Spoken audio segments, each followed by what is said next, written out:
মস্তান টাইপের বক্তাকে কোনোদিন ওয়াজ মাহফিলে দাওয়াত দিবেন না। যারা তৃপ্তি মিটায় মানুষের, বিনোদন, জলসাকে বিনোদন বানাইছে, এদেরকে দাওয়াত দিবেন না। এদেরকে দাওয়াত দিয়ে ওয়াজ করান, তাহলে আল্লাহর লানত, যত সময় ওয়াজ চলবে এত সময় লানত বর্ষণ হবে। অনেক বক্তা রাত্রে বক্তৃতা করে গিয়ে কিন্তু নামাজ নাই, এছাড়াও নামাজ পড়ে নাই, ফজরেরও নামাজ পড়ে নাই।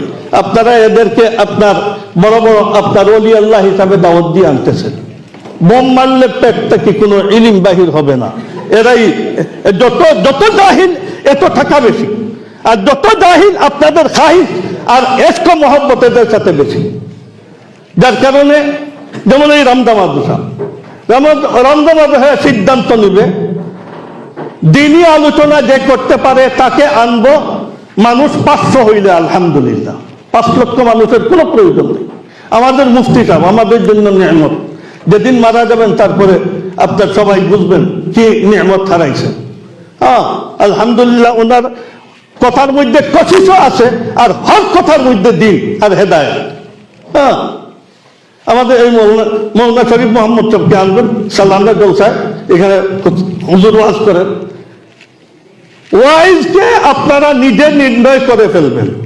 ভাই আপনি কমপক্ষে আর কিছু না পারেন, অতীতের আমাদের মুসলমানদের ইতিহাস ওইটা তুলি ধরেন, উলামায়ে দেওবন্দের ইতিহাস তুলি ধরেন, হিন্দুস্তানের খুলাফায়ে রাশিদিনের আব্বাসী উমাবি দৌড়ের কোনো একটা ঘটনা তুলি ধরেন, মানুষের হীনমন্যতা শেষ হবে আর নিজের মধ্যে জোড়াত হিম্মত আসবে। কমপক্ষে এতটুকু করেন।